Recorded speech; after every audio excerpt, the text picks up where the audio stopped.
అందరికీ నమస్కారం.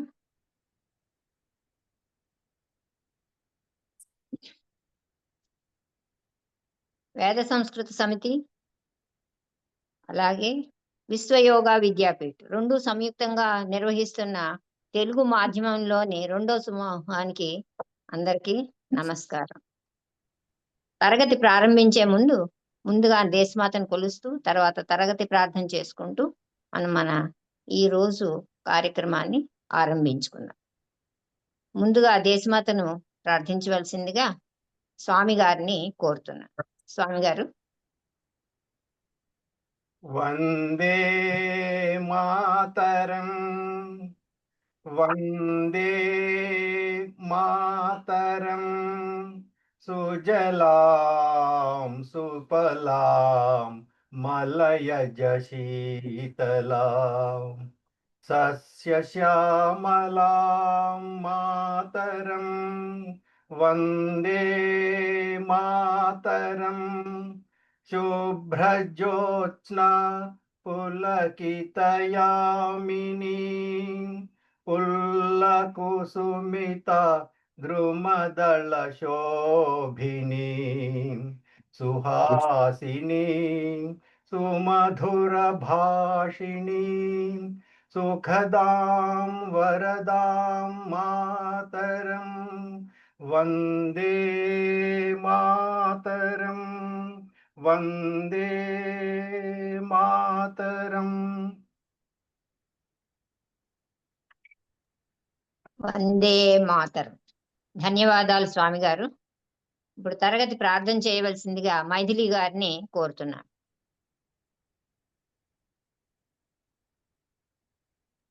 ఓం నమో నారాయణ అండి. ఒక నిమిషం ధ్యానం చేద్దాము.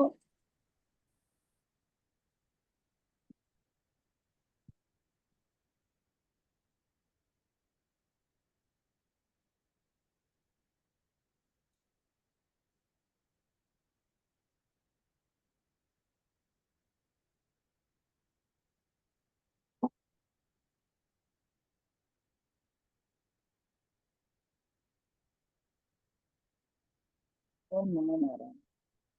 ఓంకారం 3 సార్లు చేద్దామండి.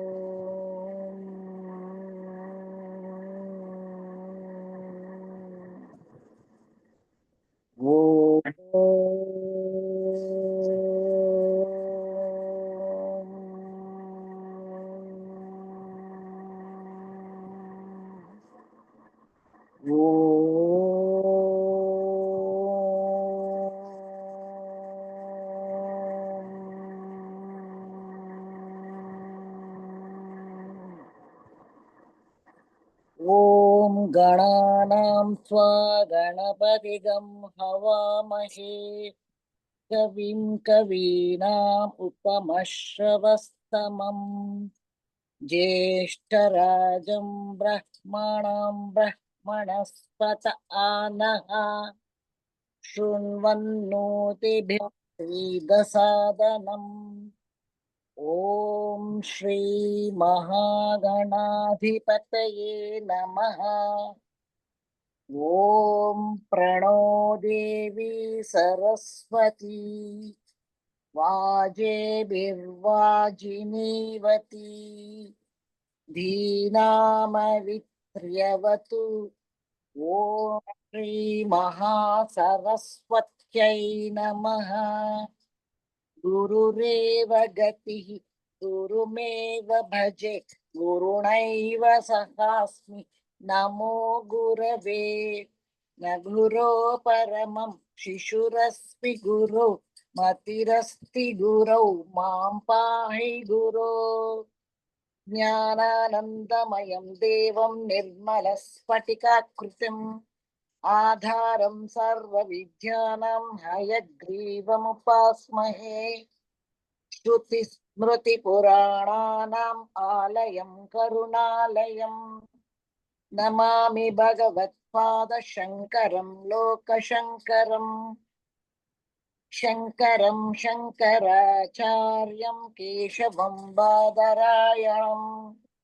सूत्रभाष्यकृतौ वन्दे भगवन्तौ पुनः पुनः ईश्वरो गुरुरात्मेति मूर्तिभेदविभागिने व्योमवद्व्याप्तदेहाय दक्षिणामूर्तये नमः असतो मा सद्गमय तमसो मा ज्योतिर्गमय मृत्योर्मामृतं गमय ॐ शान्ति शान्ति शान्तिः मातृदेवो भव पितृदेवो भव आचार्य देवो भव अतिथिदेवो भव ॐ सहना भवतु सहनौ भुनक्तु सह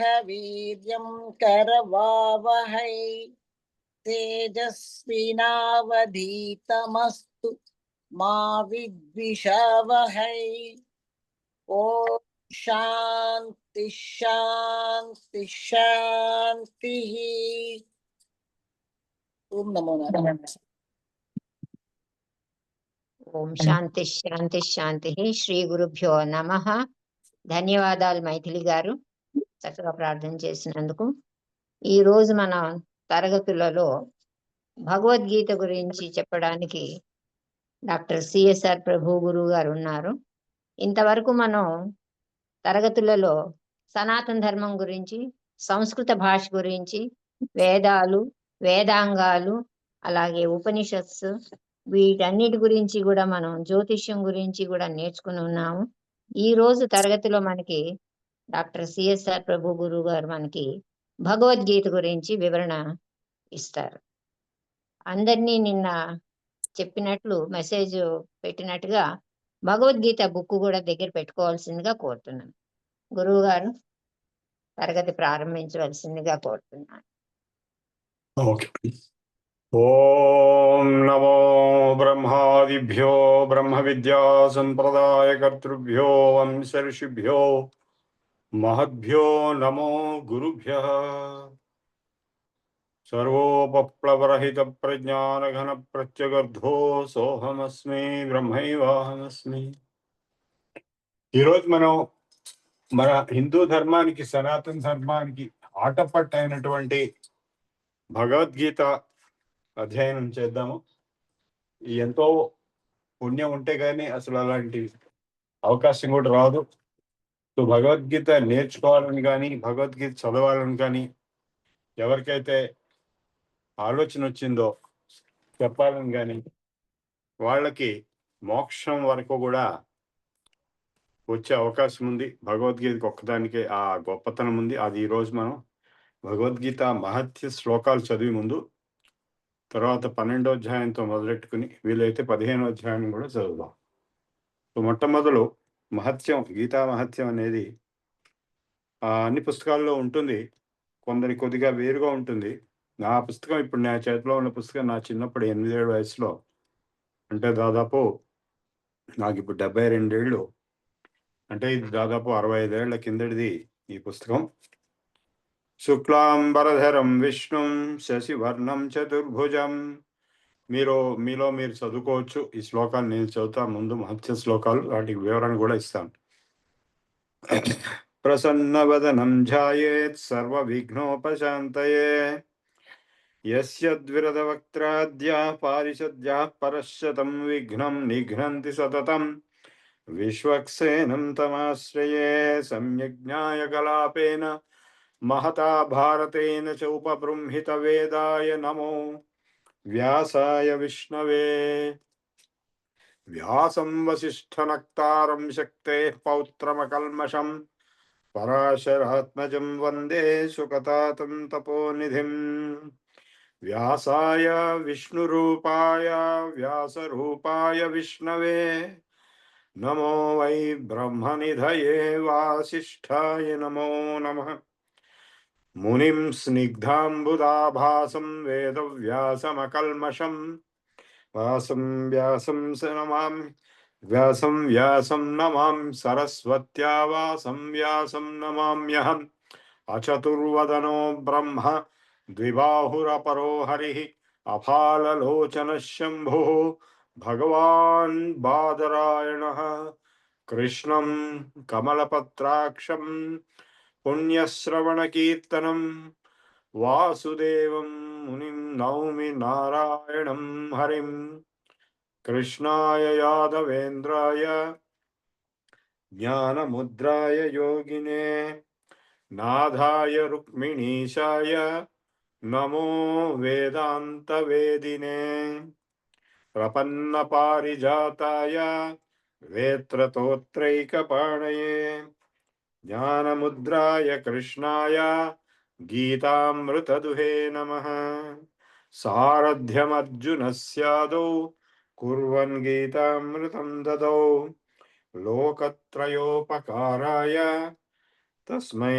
కృష్ణాత్మనే నమః సర్వోపనిషదో గావో దోగ్ధా గోపాలనందనః పార్థో వత్స సుధీర్భోక్త దుగ్ధం గీతామృతం మహత్ పార్థాయ ప్రతిపాదితాం భగవతా నారాయణేన స్వయం వ్యాసేన గ్రథితం పురాణమునినా మధ్యే మహాభారతం అద్వైతామృతవర్షిణీం భగవతీమష్టాదశాధ్యాయినీం అంబా త్వామనుసందధామి భగవద్గీతే భవద్వేషిణీ గీతాశాస్త్రమిదం పుణ్యం యః పఠేత్ ప్రయతః పుమాన్ విష్ణోః పదమవాప్నోతి భయశోకాదివర్జితః భారతామృత సర్వస్వం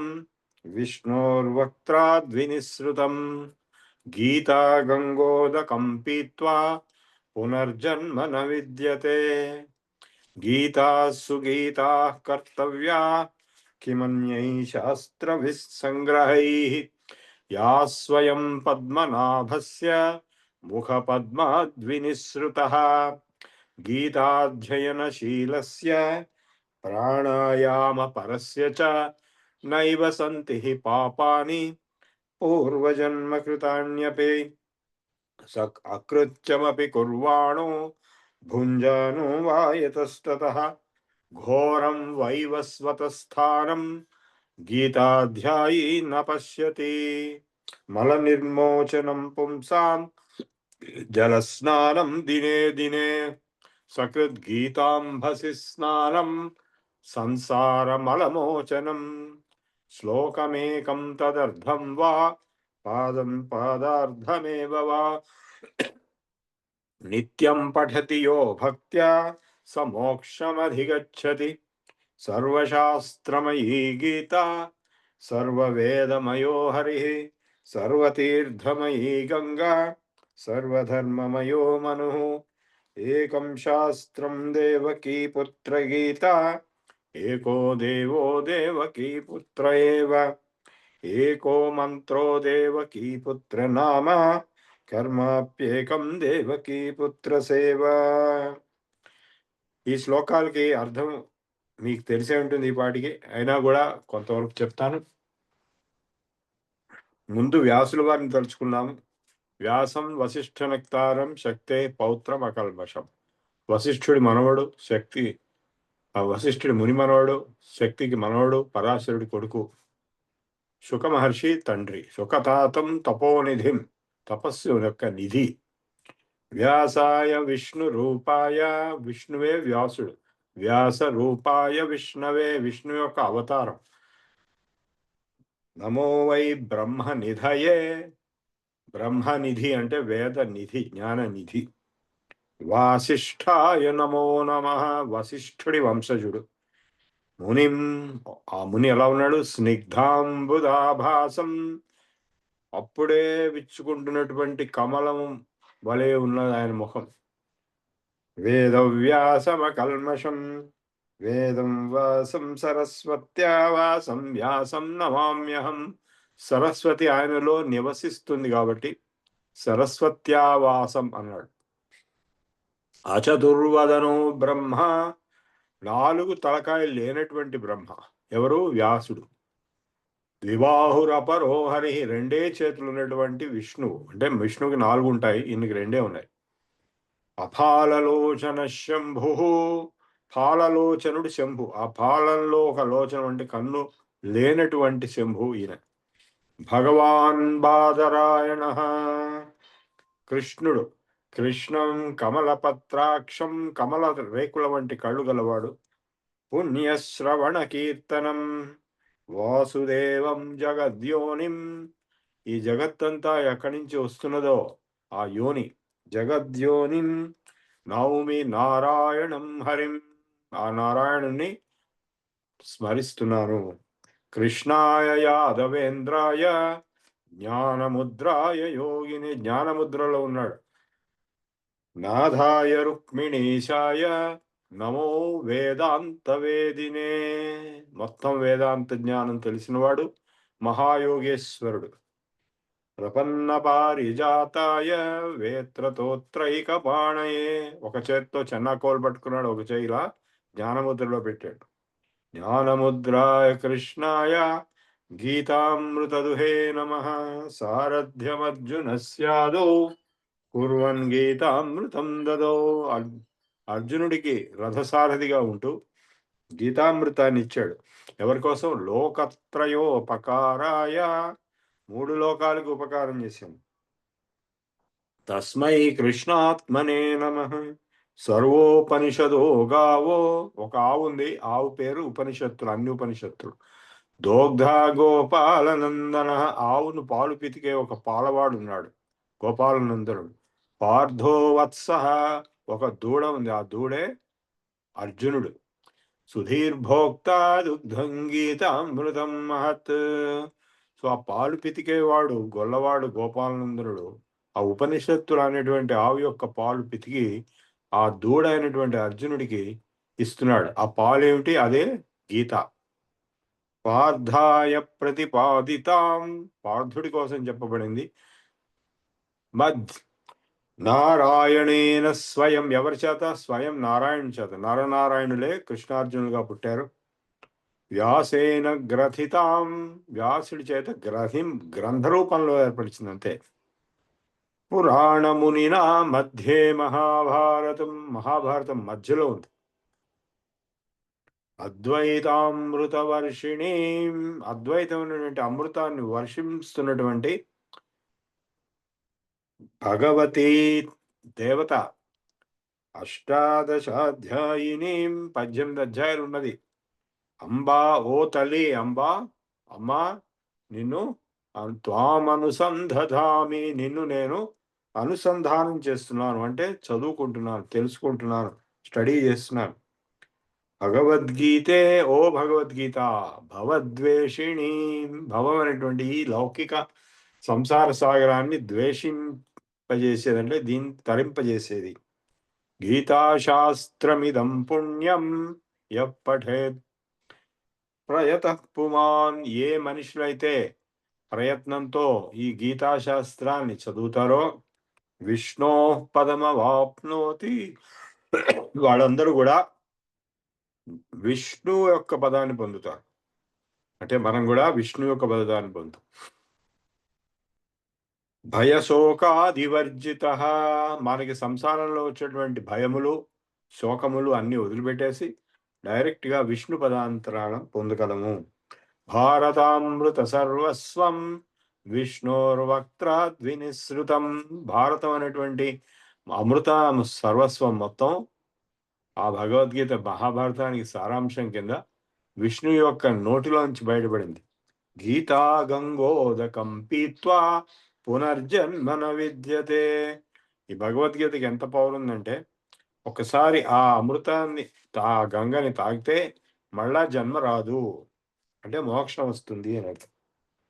ఏ శ్లోకమేకం, అదే కాకుండా మల నిర్మోచనం అల అకృత్యమపి కుర్వాణో భుంజానం వా యతస్తతః ఘోరం వైవస్వతస్థానం గీతాధ్యాయీ న పశ్యతి. ఎంత పాపాలు చేసినటువంటి వాడైనా సరే, అకృత్యములు చేసినా సరే ఘోరమైనటువంటి నరకానికి వెళ్ళడు. ఎవరు? గీతాధ్యాయి. చూడండి ఎంత గొప్ప ఫలితం ఉందో, ఎంత గొప్ప ఫలం, ఇంతకంటే గొప్ప ఫలం ఇంకా దేనికి లేదు. గీతాధ్యయనశీలస్య ప్రాణాయామ పరస్య చ నైవ సంతి హి పాపాని పూర్వజన్మ కృతాన్యపే. గీతాధ్యయనం ఎప్పుడు చేస్తూ ఉండేటువంటి వాడు, ప్రాణాయామం ఎప్పుడు చేస్తుండేటువంటి వాడు పాపములని అనుభవించాడు, పూర్వజన్మకి పాపములన్నీ కూడా తప్పించుకుంటాడు. గీతాసు గీతా కర్తవ్య కిమన్యై శాస్త్ర విస్తరై. వేరే శాస్త్రములు ఎందుకు చదవటము, గీతలోనే అన్నీ ఉన్నాయి. యా స్వయం పద్మనాభస్య ముఖ పద్మాద్వినిసృత. ఎందుకు ఆ గొప్పతనం వచ్చిందంటే, పద్మనాభుడైనటువంటి నారాయణుడైనటువంటి విష్ణుమూర్తి శ్రీకృష్ణ అవతారంలో తన నోటిలోంచి స్వయంగా చెప్పాడు కాబట్టి దానికి ఆ గొప్పతనం ఉంది. మల నిర్మోచనం పుంసాం జల స్నానం దినే దినే. ప్రతిరోజు మనం స్నానం చేసి కూర్చుంటాం దేనికి? మల నిర్మోచనం చేయడానికి. మన శరీరంలో మీద ఉన్నటువంటి మలం, అదే మనస్సులో ఉన్నటువంటి మలం, సంసార మలం ఏదవుతుందో దాన్ని గంగా స్నానం చేయటం వల్ల అది పోతుంది. సకృద్ గీతాంభసి స్నానం సంసార మలమోచనం. శ్లోకమేకం తదర్థం వా. ఒక్క శ్లోకమైనా సరే, దాని అర్థమైనా సరే, అంటే దాని మీనింగ్ పాదం, శ్లోకానికి 1/4 పాదం అయినా సరే, పాదార్థమేవచ దాని అర్థమైనా సరే, నిత్యం పఠతి ప్రతిరోజు ఎవరు చదువుతారో, యో భక్త్యా భక్తితో వారు సమోక్షమధిగచ్చతి మోక్షాన్ని పొందుతారు. ఎందుకు అంటే సర్వశాస్త్రమయీ గీత, అన్ని శాస్త్రముల్లో ఉన్న జ్ఞానము గీతలోనే ఉంది. సర్వవేదమయో హరి సర్వతీర్థమయీ గంగా సర్వధర్మమయో మను. ఏకం శాస్త్రం దేవకీ పుత్ర గీత, ఏకో మంత్రో దేవకీ పుత్ర నామ, కర్మాప్యేకం దేవకీ పుత్ర సేవా. ఇప్పుడు కరకలిత నిదర్శితాత్మముద్ర కరకలితోన్నత బర్హిబర్హచూడ ఇతర కర గృహీత వేత్రతోత్రో మమ హృది సన్నిధి మాతనోత్ కృష్ణ. చెన్నాకోలు ఒక చేత్తో పట్టుకుని ఒక చెయ్యి ఇలా పెట్టి గీత బోధ చేస్తున్నటువంటి ఆ కృష్ణుడు నా హృదయంలో నిలుచుగాక. ఆతామ్రపాణి కమల ప్రణయ ప్రధోళమాలోలుహారమణికుండల హేమ సూత్రమా విశ్రమాంబుగణమంబుద నీలం ఆద్యం ధనంజయ రథాభరణం మహో అగ్రే కృత్వాగమపి చరణం జానునైకేన తిష్టన్. అర్జునుడు ఒక మోకాలు మీద కూర్చుని ఉన్నాడు నేల మీద. పశ్చాత్పార్థం ప్రణయరసజుష. ఆ పార్థుని అర్జునుడిని ప్రణయరసజుష, అత్యంతమైనటువంటి ప్రేమ పూరితమైనటువంటి రసంతో ఉన్న కళ్ళతో చూస్తున్నటువంటి ఆ కృష్ణుడు చక్షుషా వీక్ష్యమాణః సవ్యేతోత్రం పరసజే దక్షిణీ జ్ఞానముద్ర.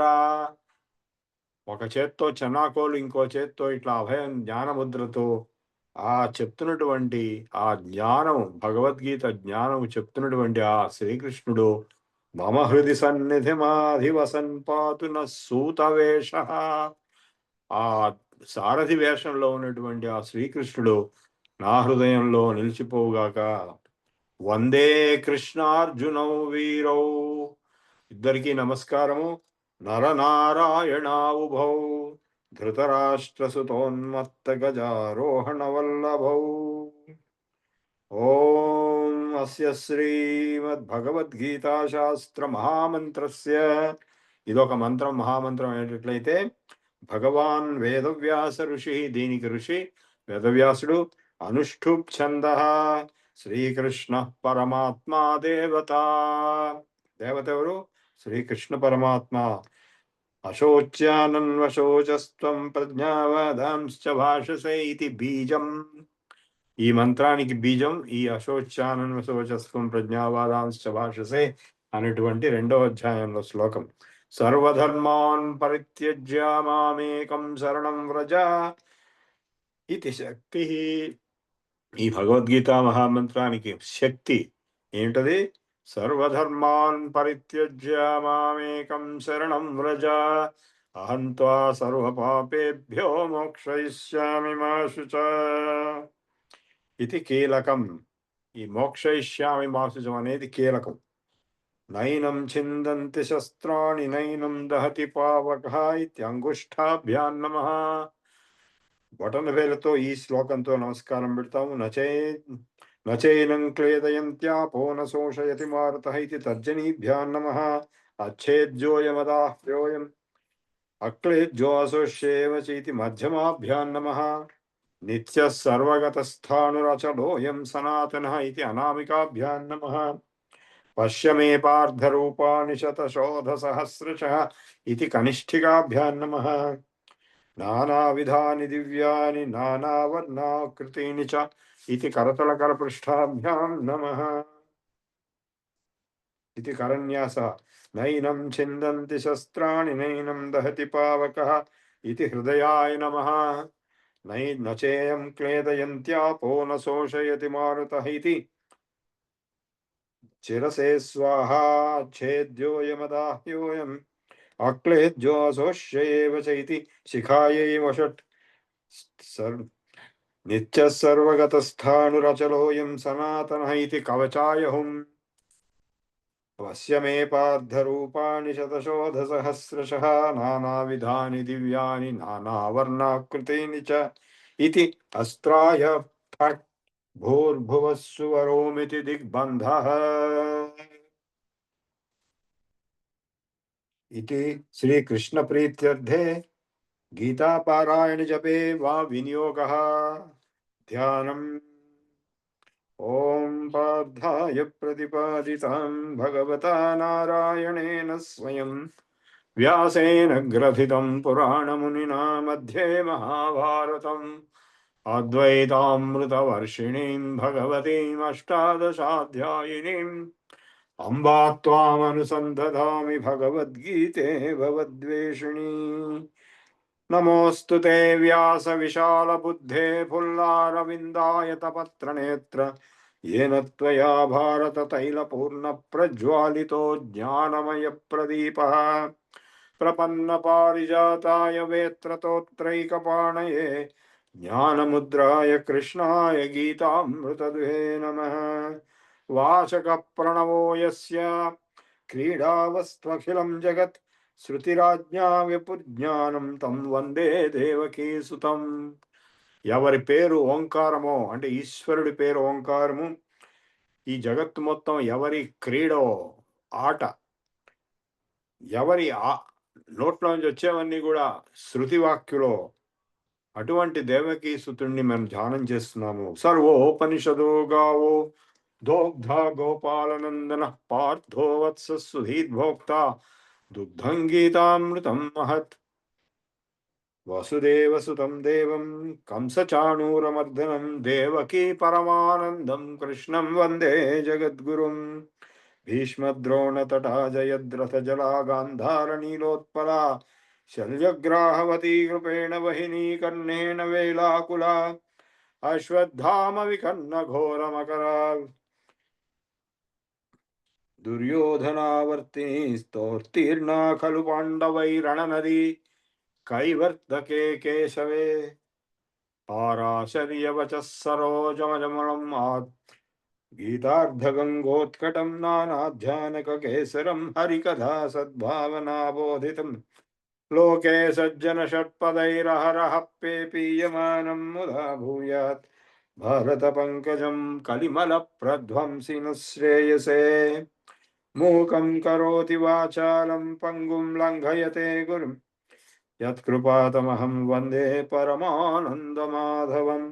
యం బ్రహ్మా వరుణేంద్ర రుద్రమరుతస్తున్వంతి దివ్యైస్తవైః వేదైః సాంగపదక్రమోపనిషదైర్గాయంతి యం సామగాః ధ్యానావస్థితతద్గతేన మనసా పశ్యంతి యం యోగినో యస్యాంతన్న విదుఃసురాసురగణ దేవాయ తస్మై నమః.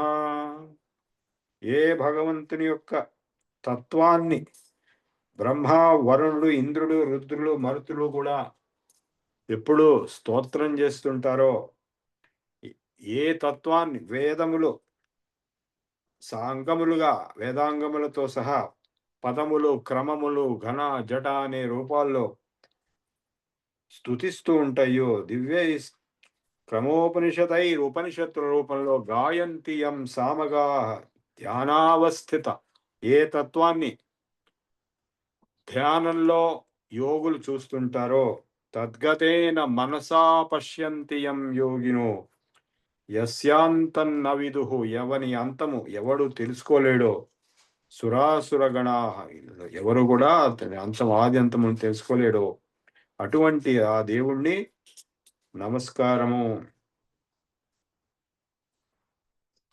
ఇప్పుడు 12వ అధ్యాయంతో మొదలెట్టాలి భగవద్గీత అధ్యయనం. అది శాస్త్ర సంబంధమైనటువంటి పద్ధతి. ఇవాళ 12 చేస్తాము, వీలైతే 15 కూడా చేస్తాము. ఈ రెండు కూడా మొదట్లో చెప్పాల్సినటువంటి అధ్యాయాలు. ఎందుకు అంటే అది శాస్త్ర సమ్మతమైనటువంటి ఒక ప్రోటోకాల్, ఎప్పటి నుంచో అలా వస్తున్నది. అంటే చాలా ముఖ్యమైనటువంటివి, చిన్నవి అయినటువంటివి, సారాంశ రూపంలో ఉన్నటువంటివి ఈ 12, ఈ 15. 12వ అధ్యాయంలో మొదలెట్టినప్పుడు ఏమవుతుందంటే, అర్జునుడు శ్రీకృష్ణుడు తనకు బావ, తన మిత్రుడు, తన స్నేహితుడు, తన సారథి అనుకుంటూ వచ్చాడు. కానీ 11వ అధ్యాయంలో విశ్వరూప సందర్శన చూపించినప్పుడు శ్రీకృష్ణుడు మనిషి కాడు, పరమాత్మ, విష్ణుమూర్తి, నారాయణుడు, సర్వవ్యాపి, అందరూ అన్ని ఆయనలో ఉన్నాయి అని ఎప్పుడైతే తెలుసుకున్నాడో అతనికి ఒక డౌట్ వచ్చింది. ఏవం సతతయుక్తాయే భక్తాస్త్వాం పర్యుపాసతే ఏ చాప్యక్షరం అవ్యక్తం తేషాంకే యోగ విత్తమా. నిన్ను ఎవరైతే ఉపాసిస్తారో భక్తులు, ఆ భక్తులు ఒక పక్కన, ఇంకో పక్కన నిర్గుణమైనటువంటి ఓంకార పరబ్రహ్మాన్ని ఉపాసించేవాళ్ళు వాళ్ళు ఇంకో పక్కన. ఏవం సతతయుక్తాయే భక్తాస్త్వాం పర్యుపాసతే ఏ చాపి అక్షరం అవ్యక్తం తేషాం కే యోగ విత్తమా. ఆ రెండో కేటగిరీలో ఉన్నవాళ్ళు, ఈ ఫస్ట్ కేటగిరీలో ఉన్నవాళ్ళు, ఈ ఇద్దరిలో ఎవరు బెస్ట్ అని అడిగాడు. చాలా క్లిష్టమైనటువంటి ప్రశ్న. అంటే సగుణోపాసన, నిర్గుణోపాసన. శ్రీకృష్ణ పరమాత్మ విశ్వరూపంతో నారాయణుడుగా, విష్ణుమూర్తిగా అవతరించి కనపడినప్పుడు అర్జునుడికి, అంటే మనిషి అవతారం దాటి మామూలుగా కృష్ణుడు మానుషిగా అవతారం, మనిషి కాకుండా విశ్వరూపం చూపించినప్పుడు ఈయన భగవంతుడు అని అర్థమైంది. ఏ భక్తులైతే ఈ భగవంతుడిని, అంటే ఈ కృష్ణ పరమాత్మని, ఈ నారాయణుని, విష్ణుమూర్తిని ఆరాధిస్తారో వాళ్ళు ఒక పక్కన ఉన్నారు. ఇంకొక పక్కన మునులు, ఋషులు తపస్సు చేస్తూ ఏతో అక్షరం అనిర్దేశ్యం, నిర్గుణమైనటువంటి అక్షరం అనిర్దేశ్యం అవ్యక్తం పర్యుపాసతే సర్వత్రగం అచింత్యంచ కూటస్థం అచలం ధ్రువం. సో ఈ రెండు రకాల వాళ్ళలో ఎవరు బెటరు అని అడిగాడు క్వశ్చన్. దానికి ఆన్సరు జాగ్రత్తగా వినండి, మనందరికీ కూడా పనికొస్తుంది. మయ్యావేశ్య మనో ఏ మాం నిత్యయుక్త ఉపాసతే. ఎవరైనా సరే నాయందు మనస్సు నిలిపి శ్రద్ధయా పరయోపేత, పరాశ్రద్ధతో, పరాభక్తి, మామూలు భక్తి కాదు, పరాభక్తితో, శ్రద్ధయా పరయోపేత స్తేమే యుక్తతమామతా, వాళ్ళు బెస్టు అని చెప్పాడు. ఏ త్వక్షరం మళ్ళ వెంటనే ఎవరైతే అక్షరము అంటే నిర్గుణము ఎప్పుడు ఉండేది, అనిర్దేశ్యం ఇది అని చెప్పడానికి లేనిది, అవ్యక్తం పర్యుపాసతే, అటువంటి నిర్గుణ పరబ్రహ్మాన్ని ఉపాసిస్తారో ఓంకారం, వాళ్ళు సర్వత్రగమ అచింత్యంచ, అంతటా ఉన్నటువంటిది, చింతించటానికి వీలుగా అన్నటువంటిది, అంటే ఆ మనస్సుకి అతీతమైనటువంటి, కూటస్థం అచలం ధ్రువం, అటువంటి పరబ్రహ్మ నిర్గుణ తత్వాన్ని ఎవరు ఉపాసిస్తారో సన్నియమ్యేంద్రియగ్రామం, వాళ్ళు తన ఇంద్రియములన్నిటిని నిగ్రహించి, సర్వత్ర సమబుద్ధయ, సమానత్వ తత్వంతో సమాధి స్థితిలో ఈక్విలిబ్రియంలో ఎవరు ఉంటారో, తే ప్రాప్నువంతి మామేవ, వాళ్ళు కూడా నన్నే పొందుతారబ్బా అని చెప్పాడు. అంటే ఇద్దరూ చివరికి వెళ్ళేది ఒక చోటికి, కానీ ఇది రెండోది కష్టం. క్లేశో అధికతర తేషాం అవ్యక్త అసక్త చేతసాం, అవ్యక్త హి గతిర్దుఃఖం దేహవద్భిరవాప్యతే. దేహమున్నటువంటి మనుషులకి అవ్యక్తము అయినటువంటి నిర్గుణ పరబ్రహ్మాన్ని ఉపాసించడము కష్టము. మరి ఏంటయ్యా తేలిక అంటే, దేహము వలె ఉన్నటువంటి విశ్వరూపంలోని నారాయణుని, శ్రీకృష్ణుని, విష్ణుమూర్తిని ఉపాసించడం కొంచెం తేలిక. ఏ తు సర్వాణి కర్మాణి మయి సన్యస్య మత్పరాః అనన్యేనైవ యోగేన మాం ధ్యాయంత ఉపాసతే తేషామహం సముద్ధర్త మృత్యు సంసార సాగరాత్ భవామి న చిరాత్ పార్థ మయ్యావేశిత చేతసాం. ఓ పార్థ, ఎవరైతే వాళ్ళ మనస్సుల్ని నాయందు ఆవేశింపబడినటువంటి వారై ఉండి, ఏ సర్వాణి కర్మాణి మై సన్యస్య, అన్ని పనులు నాయందు సన్యసించి,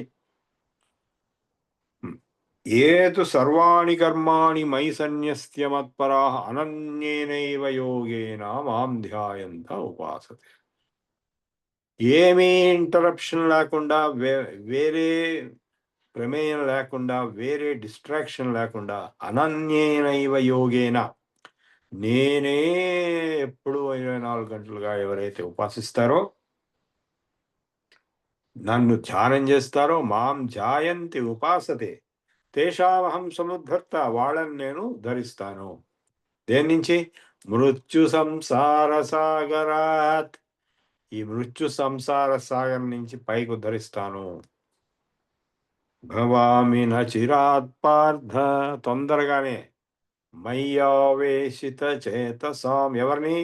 నాయందు ఆవేశితమైనటువంటి చేతస్సు గలవాడు, అంటే వాళ్ళ మనస్సు నాయందు ఆవేశంతో నిలిచిపోయింది, అబ్జార్ప్షన్ అయిపోయింది.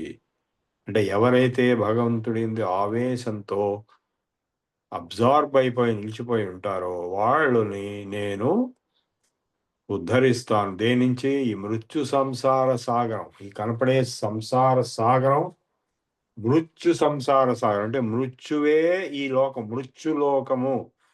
మర్త్యుడు అని పేరు మనిషికి, అంటే చచ్చేవాడు, మృతి చెందేవాడు. అలాంటి వాడు ఉండే లోకం ఇది మృత్యులోకం. ఈ మృత్యులోకంలో అనేక జన్మ కర్మలను అనుభవించటానికి జన్మ వస్తుంది. ఈ కర్మలు, దుఃఖాలు అన్ని అనుభవిస్తూ పుడుతూ చస్తూ ఎన్నో జన్మలుగా ఉన్నప్పుడు ఈ మృత్యు సంసార సాగరం, ఇది ఒక పెద్ద మహాసముద్రం. మృత్యు సంసార సాగరం, ఈ మృత్యు సంసార సాగరం నుంచి నేను పైకెత్తుతాను. ఎవరిని? ఏతు సర్వాణి కర్మాణి మై సన్యస్య, అన్ని పనులను నాయందు సన్యసించి,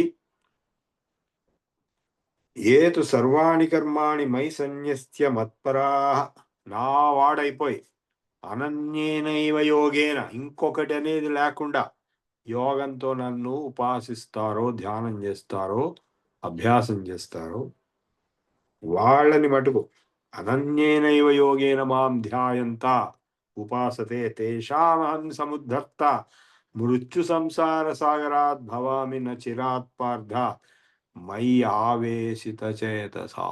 ఎప్పుడు చేస్తావయ్యా అంటే తొందరగా చేస్తా. మయేవ మనసత్స్వ, నాయందే మనస్సు నిలుపు. మయి బుద్ధి నివేశయ, నాయందే బుద్ధి నిలుపు. నివసిష్యసి మయ్యేవ, నాయందే నివసిస్తావు. అతౌర్ధ్వం న సంశయ, చాలా హై లెవెల్, డౌట్ లేదు. అధచిత్తం, మరి అయిపోయింది కదా, మనం అందరం మోక్షాన్ని పొందొచ్చు కదా అంటే మళ్ళా రెండో కేటగిరీ వాళ్ళు ఉన్నారు, అది మాకు చేత కాదండి అని చెప్పి. అథ చిత్తం సమాధాతుం న శక్నోషి మయి స్థిరం. అంటే నీ మనస్సును నా యందు స్థిరంగా పర్మనెంట్ గా నిలపలేకపోతున్నాను, అంటే నాకు డిస్టర్బెన్స్ వస్తున్నది, నాకు కాన్సన్ట్రేషన్ కుదరట్లేదు అని అనే కేటగిరీ వాళ్ళ మనుషులందరికీ రెండో ఆప్షన్ ఇచ్చాడు. అభ్యాసయోగేన తతో మామిచ్ఛాప్తుం ధనంజయ. అభ్యాసం చేయి బాబు, అదే ప్రాసెస్ మళ్ళీ మళ్ళీ మళ్ళీ ట్రై చేయి అని చెప్పి, అభ్యాసేప్యసమర్థోసి, అభ్యాసం చేయడం కూడా మనకి చేత కాదండి నాకు, నేను చాలా బద్ధకస్తుని, నేను ఏ పూజ ధ్యానము భజన కీర్తన జపం తపం ఏమీ చేయడానికి నాకు బద్ధకము అనేవాళ్ళ కేటగిరీ, థర్డ్ కేటగిరీ వాళ్ళకి అభ్యాసేప్యసమర్థోసి మత్కర్మ పరమో భవ. అయ్యా సరే బాబు, నువ్వేమి అభ్యాసాలు చేయలేవు, ధ్యానాలు చేయలేవు, జపాలు చేయలేవు, హోమాలు చేయలేవు, తపస్సు చేయలేవు, పూజ చేయలేవు, కీర్తన చేయలేవు, భజన చేయలేవు, మరి ఏం చేస్తావా? ఏదో ఒకటి చేస్తావు కదా. ఏదో ఒకటి చేస్తానండి. ఏదో ఒకటి ఏదైతే చేస్తున్నావో అవన్నీ నా కోసం చెయ్యి అన్నాడు. అభ్యాసేప్యసమర్థోసి మత్కర్మ పరమో భవ. నా కోసమే, నువ్వు ఏం చేస్తున్నావు అవన్నీ నా కోసం చేయమని కృష్ణార్పణం. మత్కర్మ పరమో భవ మదర్థమపి కర్మాణి. అన్ని పనులు నా కోసమే చెయ్యి అన్నాడు. కుర్వన్ సిద్ధిమవాప్స్యసి. అప్పుడు కూడా నువ్వు సిద్ధి పొందుతావు. ఇంకా ఫోర్త్ కేటగిరీ వాళ్ళు ఉంటారు, మేము అది కూడా చేయలేమండి, మాకు అసలు భగవంతుడు అంటేనే నమ్మకం లేదండి అనే వాళ్ళకి అది కూడా పాపం చెప్తున్నాడు. చూడండి ఎంత కష్టపడి మన గురించి ఆలోచిస్తున్నాడో. అధైదమప్యశక్తోసి కర్తుమద్యోగమాశ్రిత. అసలు నీ మీద నాకు గురి కుదరట్లేదు, నువ్వు భగవంతుడు అంటే నాకు నమ్మకం లేదు అనేటట్లయితే, all right, you are an atheist, doesn't matter, but still సర్వకర్మ ఫలత్యాగం తతః కురు యథాత్మవాన్. నిన్ను నువ్వు కంట్రోల్ చేసుకుని నీ పనులు చేసే పనులన్నిటికీ ఫలితాలని మటుకు వదిలేసేయి. నాకేమని అడగట్లేదు, వదిలేసేయి అన్నాడు. అంటే కర్మఫల సంఘాన్ని వదిలేయమన్నాడు, కర్మాలను వదిలేయమనట్లేదు. కర్మ చేస్తూ ఉండు, ఆ కర్మఫలం ఏమవుతుందా అని వరి కావడం, అలాంటిది కర్మఫల సంఘం అనేది వదిలేయమన్నాడు. అది కర్మయోగం. మొదటి 3 భక్తి యోగము, మొట్టమొదటి పరాభక్తి, మిగిలిన 2 అపరాభక్తి. ఇక 3, 4 కర్మయోగం with God and without God, నాస్తికులకు కూడా పనికొచ్చేటట్టు. సో మొత్తం 4 ఆప్షన్స్ ఇచ్చేసి, మల్టిపుల్ చాయిస్ 4 ఆప్షన్స్ ఇచ్చేసి, శ్రేయో హి జ్ఞానం అభ్యాసాత్. అభ్యాసం కంటే జ్ఞానం గొప్పది. జ్ఞానాధ్యానం విశిష్యతే. జ్ఞానం కంటే ధ్యానం గొప్పది. ధ్యానాత్ కర్మఫల త్యాగ. ధ్యానం వచ్చినప్పుడు కర్మఫల త్యాగం మీకు అవగాహనకు వస్తుంది. త్యాగాత్ శాంతిరనంతరం. త్యాగం ఎప్పుడైతే చేస్తావో కర్మ ఫలాన్ని, అంటే కర్మ చేయడం త్యాగం చేయడం అయ్యే పని కాదు, అన్ని కర్మలు చేస్తూ చేస్తూ ఫలాన్ని మటుకు త్యాగం చేసేస్తే అప్పుడు నీకు శాంతి వస్తుంది. నెక్స్ట్ ఇంతవరకు భక్తి యోగం చెప్పాడు, ఇప్పుడు ధర్మం చెప్తున్నాడు. అందరు ఏం చేయాలి? అద్వేష్ట సర్వభూతానాం. అందరూ అందరినీ ద్వేషించకుండా, మైత్ర ఫ్రెండ్షిప్తో, కరుణ ఏవచ దయా కరుణతో, నిర్మమో మమకారము అహంకారము, నిరహంకార సమదుఃఖ సుఖక్షమీ. సుఖ దుఃఖములయందు సమానంగా ఉండే క్షమత కలిగి ఉండి, ఎవరిని ద్వేషించకుండా అందరితోటి ఫ్రెండ్షిప్. మైత్ర కరుణ, దయ కరుణ. దయ చూడండి అంటారు చూసారా, దయచేయండి అంటే అదే దయతో ఉండడం అనేది. సర్వభూతానాం, ఒక్కళ్ళ మీద ఇద్దరి మీద కాదు, కేవలం మన పిల్లల మీద కాదు, అందరి మీద. అట్లా ఉంటూ సంతుష్ట సతతం యోగి. ఆ యోగి అనేటువంటి వాడు ఎప్పుడు సంతుష్టి అంటే సాటిస్ఫాక్షన్తో ఉండగలడు. యతాత్మా దృఢ నిశ్చయ. తన్ను తాను కంట్రోల్ చేసుకున్నవాడు యతాత్మ, దృఢ నిశ్చయంతో ఉన్నవాడు. మయ్యర్పిత మనోబుద్ధి. నాకు అర్పించినటువంటి మనస్సు బుద్ధి కలిగినటువంటి వాడు. వాడు ఆల్రెడీ ఫస్ట్ సెకండ్ కేటగిరీస్లో ఉన్నవాడు కాబట్టి నాకు అర్పించేశాడు మనస్సుని బుద్ధిని.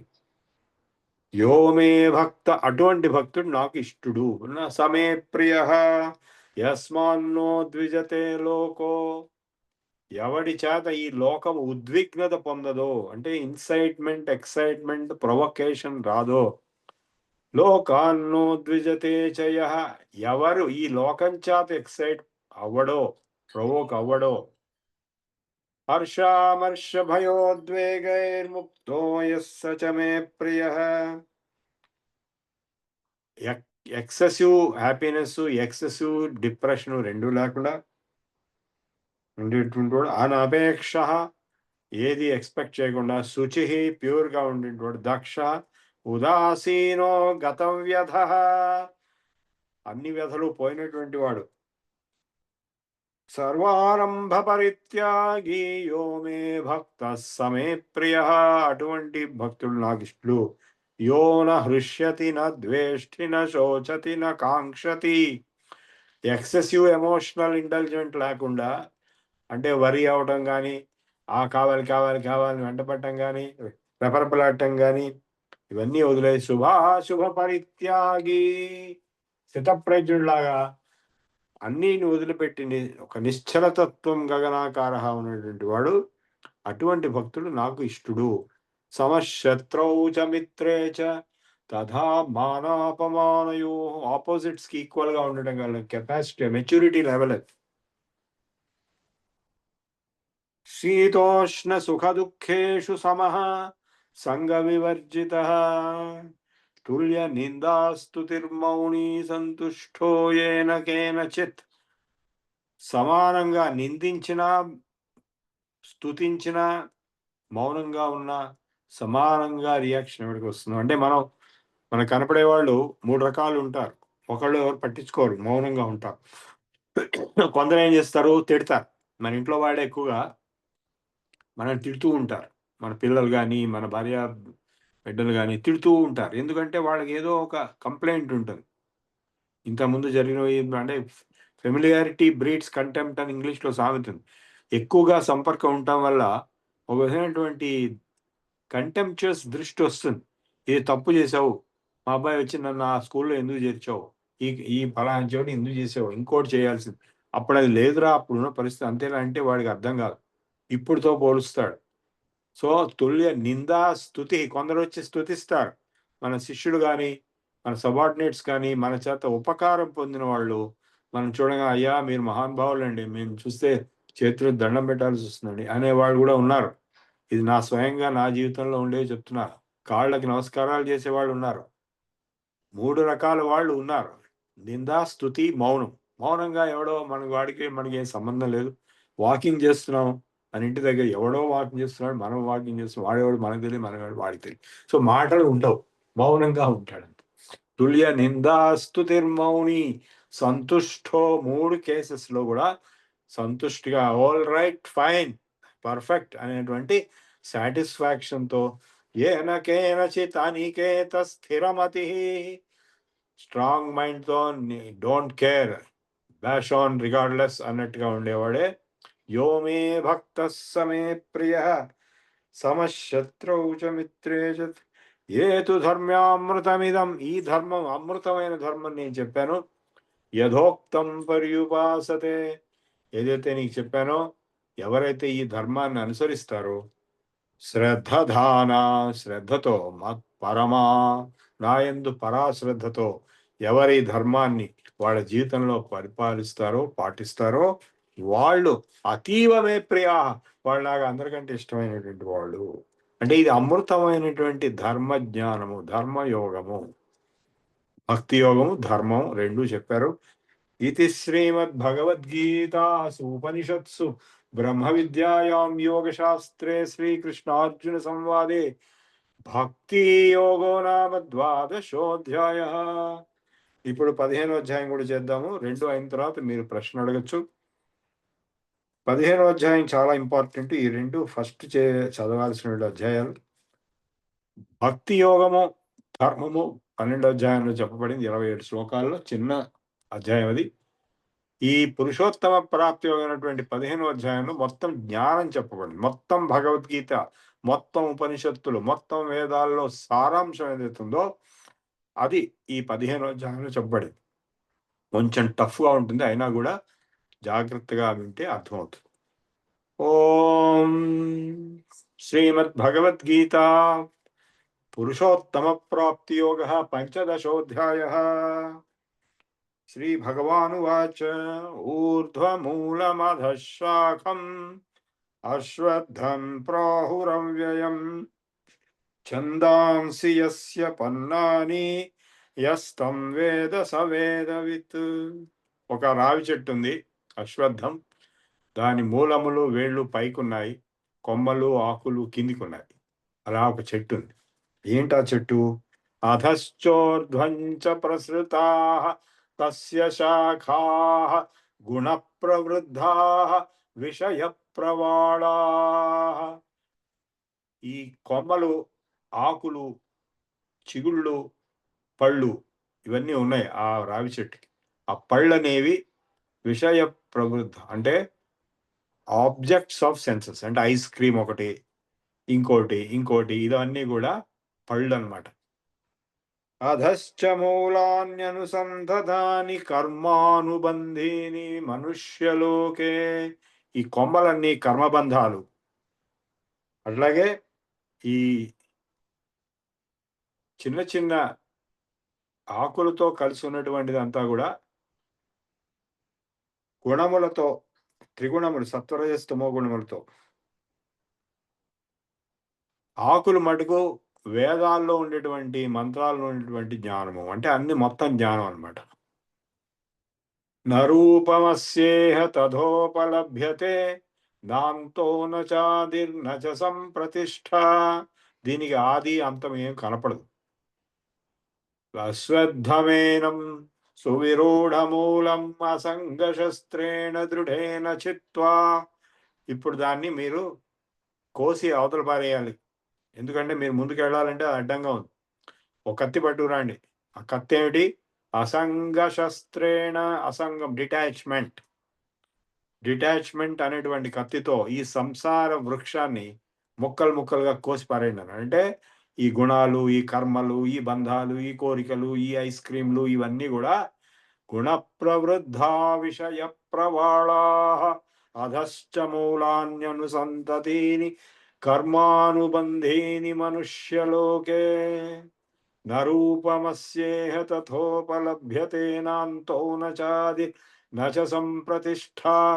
అశ్వత్థమేనం సువిరూఢమూలమసంగశస్త్రేణ దృఢేన చిత్వా తతః పరం తత్పరిమార్గితవ్యం యస్మిన్ గతా న నివర్తంతి భూయః.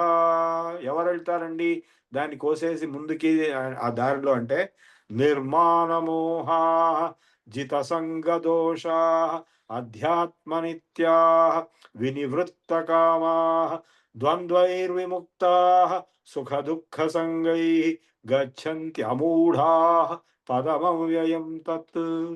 అమూఢులు, మనంతా మూఢులం. అమూఢులు అంటే జ్ఞానం వచ్చిన వాళ్ళు. ఎలాంటి వాళ్ళు? వాళ్ళు నిర్మాణమోహ, అభిమానము మోహము లేనటువంటి, గత సంగదోష అటాచ్మెంట్ లేనివాడు, అధ్యాత్మ నిత్య అధ్యాత్మ స్థితిలో నిత్యము ఎప్పుడు ఉండేటువంటి వాడు. మనం ఎప్పుడు అనధ్యాత్మ లౌకిక స్థితిలో ఉంటాం. వినివృత్త కామా, అన్ని కోరికలు వదిలిపెట్టేసిన వాడు. మనకి ఎప్పుడు కోరికలు తప్ప ఇంకోటే ఉండవు.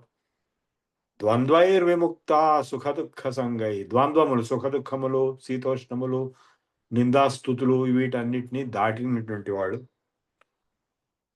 గచ్చంతి, వాళ్ళు వెళ్తారు. అమూఢ పదం అవ్యయం తత్, ఏ పదానికి వెళ్తారు వాళ్ళు? దీన్ని కోసేసి తీసేసి. న తద్భాసయతే సూర్యో, ఆ బ్రహ్మ పదంలో సూర్యుడు లేడు, చంద్రుడు లేడు.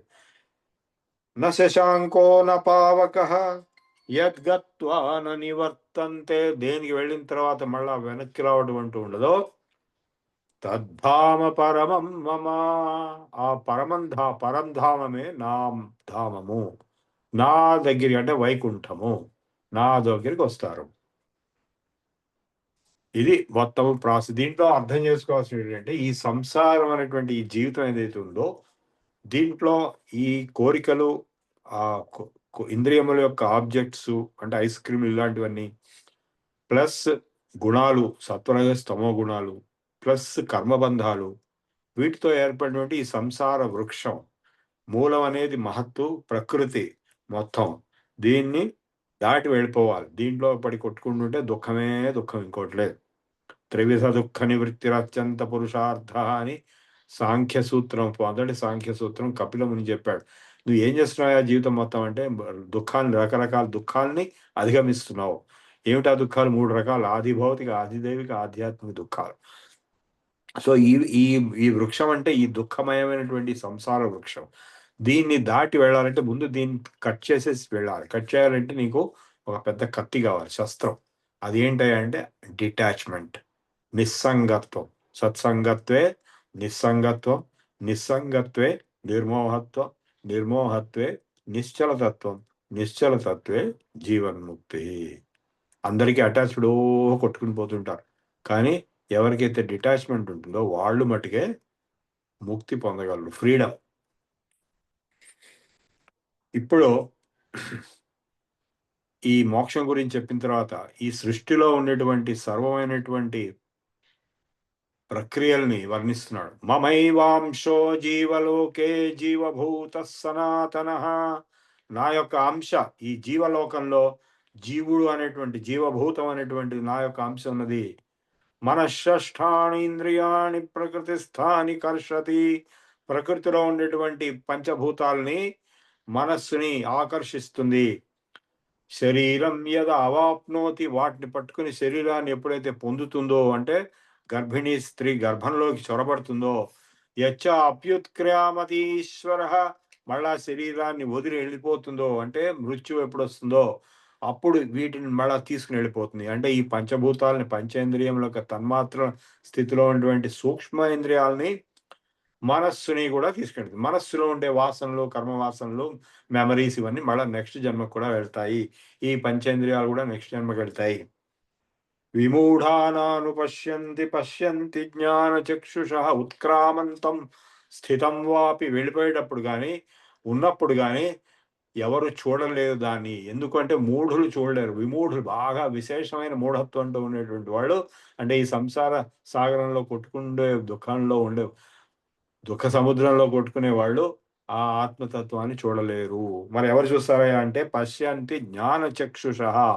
జ్ఞానచక్షు ఉన్నవాడు చూస్తాడు, జ్ఞాననేత్రం ఉన్నవాడు చూస్తాడు.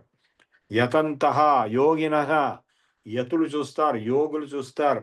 ఏవం పశ్యంతి ఆత్మన్యవస్థితం, తనలో ఉన్నటువంటి ఆత్మను చూడగలరు. యతంతో అపి అప్రకృతాత్మానో నైవాం పశ్యంతి అచేతసః, బుద్ధి లేని మూఢులు చూడలేరు. అప్రకృతాత్మానో, ప్రకృతాత్మ అంటే పామరులు, ప్రకృతి ఆత్మ అంటే ప్రకృతిలాగా ఉండేటువంటి వాడు, ప్రకృతిలో కలిసిపోయి ఉండేటువంటి వాడు చూడలేరు. మిగిలిన వాడు కేవలం జ్ఞానులు, యోగులు చూస్తారు. యదాదిత్యగతం తేజో జగద్భాసయతే అఖిలం యచ్చంద్రమసి యచ్చాగ్నో తత్తేజో విద్ధి మామకం. ఏ కాంతి అయితే సూర్యుడితో ఈ లోకాన్ని మొత్తాన్ని ప్రకాశింపజేస్తున్నదో, ఏ కాంతి అయితే ఇతర కాంతి పుంజములు అంటే నక్షత్రాలు కానీ చంద్రుడు కానీ, ఆ కాంతి నాది అని తెలుసుకో. అగ్నిలో ఉన్న కాంతి నాది అని తెలుసుకో. నా వలనే ఈ కాంతి అంతా ఉంది అంటే ఎనర్జీ ప్రిన్సిపల్. గామావిశ్య చ భూతాని ధారయామ్యహం ఓజసా పుష్ణామి చౌషధీ సర్వా సోమో భూత్వా రసాత్మకః. ఈ మొత్తం భూమండలాన్ని వ్యాపించి ఈ భూమండలం మీద ఉన్నటువంటి ఔషధులు అంటే మూలికలన్నిటినీ నేను చంద్రుడినై వాటిని ప్రవర్ధింపజేస్తున్నాను. అంటే చంద్రుడి వెన్నెలలోనే ఈ ఔషధుల మొక్కలన్నీ కూడా వర్ధిల్లుతాయి. పుష్ణామి చౌషధీ సర్వా సోమో భూత్వా రసాత్మకః అహం వైశ్వానరో భూత్వా ప్రాణినాం దేహమాశ్రితః ప్రాణాపాన సమాయుక్తః పచామి అన్నం చతుర్విధం. ప్రాణుల యొక్క దేహంలో అగ్ని రూపంలో అంటే జఠరాగ్ని, ఏదైతే మెటబాలిక్ ఫైర్ అంటారు, ఆ రూపంలో నేను వైశ్వానరో భూత్వా ప్రాణినాం దేహమాశ్రితః ప్రాణాపాన సమాయుక్తః, ప్రాణము అపానము రెండింటిని సమానం చేసి పచామి డైజెషన్ చేస్తున్నాను 4 రకాల అన్నాన్ని, 4 రకాలుగా రసవీర్య విపాకములు లేదా ఈ సాలిడ్ లిక్విడ్ టైప్ 4 రకాల భక్ష్య భోజ్య లేహ్య చోష్య అనేటువంటి భోజనం ఎన్ని రకాలుగా ఉందో ఆ రకాలన్నింటినీ నేను పచ్యామి అంటే పచనం చేస్తున్నాను. పచన క్రియ అనేదే ప్యాంక్రియాస్ అన్నారు ఇంగ్లీష్లో. సర్వస్య చాహం హృది సన్నివిష్టో, అందరి హృదయాలలో నేనున్నాను. మత్త స్మృతి జ్ఞానం అపోహనంచ, నా వల్లనే జ్ఞానం అనేది వస్తున్నది, స్మృతి అనేది వస్తున్నది, ఊహ అపోహ హైపోథసిస్ యాంటిథిసిస్ అని కూడా వస్తున్నాయి. వేదైశ్చ సర్వైరహమేవ వేద్యో, వేద మంత్రాల్లో చెప్పబడినటువంటి తెలియబడినటువంటి తత్వాన్ని నేనే. వేదాంతకృత్, వేదాంతాన్ని తయారు చేసింది నేనే. వేద విదేవచాహం, వేదాన్ని తెలిసిన వాడి నేనే. ద్వావిమౌ పురుషౌ లోకే క్షరశ్చాక్షర ఏవ చ, క్షరః సర్వాణి భూతాని కూటస్థో అక్షర ఉచ్యతే. ఈ విశ్వం మొత్తం మీద 2 రకాల పురుషులు ఉన్నారంటే, ఒకటి క్షరము, ఒకటి అక్షరము. క్షర సర్వాణి భూతాని, అన్ని భూతములు అంటే అన్ని వస్తువులు, క్షరములు అంటే పుడతాయి చస్తాయి. ఇవన్నీ కాకుండా అక్షరంగా ఉండేటువంటిది ఒకడున్నాడు, అక్షర పరబ్రహ్మం. ద్వావిమౌ పురుషో లోకే క్షరశ్చాక్షర ఏవ చ, క్షరః సర్వాణి భూతాని కూటస్థో అక్షర ఉచ్యతే. ఉత్తమ పురుషస్త్వన్యః పరమాత్మేత్యుదాహృతః, యో లోకత్రయమావిశ్య బిభర్తవ్యయః ఈశ్వరః. ఉత్తమమైనటువంటి పురుషుడు అంటే పురుషోత్తముడు అని చెప్పినటువంటి వాడు ఒకడున్నాడు, అదే నేను. యో మామేవమసమ్మూఢో జానాతి పురుషోత్తమం,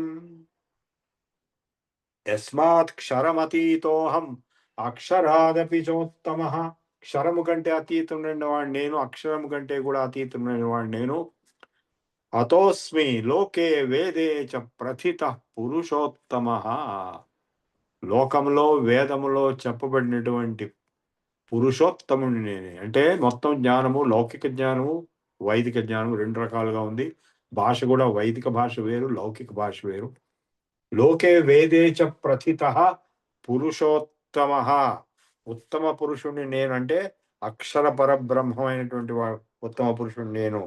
యస్మాత్ క్షరమతీతోహం అక్షరాదపి చోత్తమః, అతోస్మి లోకే వేదే చ ప్రథిత పురుషోత్తమః.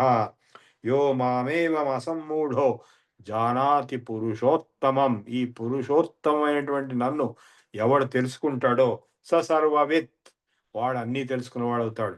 భజతి మాం సర్వభావేన, అన్ని రూపాల్లో నన్నే భజిస్తాడు. ఇది గుహ్యతమం శాస్త్రం. ఇవన్నీ ఇందాక నుంచి చెప్పింది అన్నిటికంటే టాప్ సీక్రెట్ శాస్త్రము. అంటే అది అర్థం కాదు బటానా, అయినా కూడా చెప్పాను. ఇదముక్తం మయా నఘ ఏతద్బుద్ధ్వా, దీన్ని తెలుసుకుని బుద్ధిమాన్ స్యాద్ కృతకృత్యశ్చ భారత. బుద్ధిమంతుడు ఇది కూడా తెలుసుకుని కృతకృత్యుడు అవుతాడు.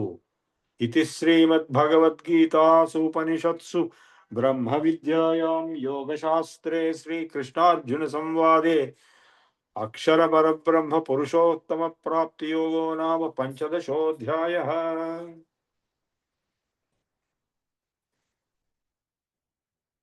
సో ఈరోజు మనం గీతా మహత్యము, భక్తి యోగము, పురుషోత్తమ ప్రాప్తి యోగం 3 నేర్చుకున్నాము. ఇందులో ఇప్పుడు మీరు ఇవాళ చెప్పిన దాంట్లో మీకు ఏమైనా డౌట్స్ ఉంటే భగవద్గీత గురించి మీరు అడగవచ్చు. రేపు కూడా భగవద్గీత చెప్పుకుందాం. ఇవి ఇంకా కొన్ని అధ్యాయాలు, మొత్తం అన్నీ చెప్పడం కుదరదు, 18 అధ్యాయాలు ఉన్నాయి. ఇంకా కొన్ని రేపు. ప్రశ్నలు?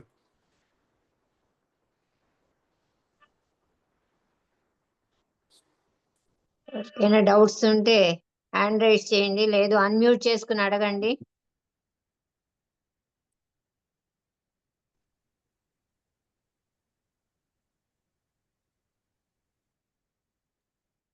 నమస్కారం గురుగారు.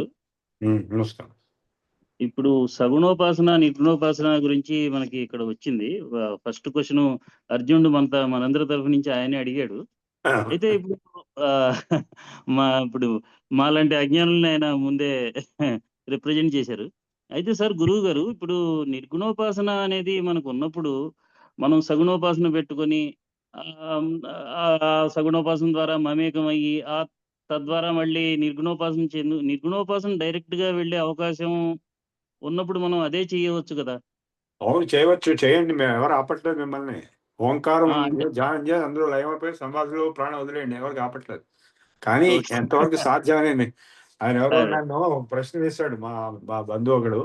బాబాయ్ మరి కాశీ వెళ్ళి రామేశ్వరం వెళ్ళి, అంటే కాశీ నుంచి గంగ తీసుకెళ్లి రామేశ్వరంలో పోసి రామేశ్వరంలో సముద్ర నీరు మళ్ళీ కాశీలో పోయాలన్నారు, మరి కైలాస పర్వత సంగతి. నేను చెప్పాను, బాబు నువ్వు కైలాసం కూడా అందులో యాడ్ చెయ్యి, ముందు కైలాసానికి వెళ్ళి తర్వాత కాశీ, ఒకే వెళ్ళు మూడింటికి వెళ్ళు, దాన్నే ఉందని చెప్పా.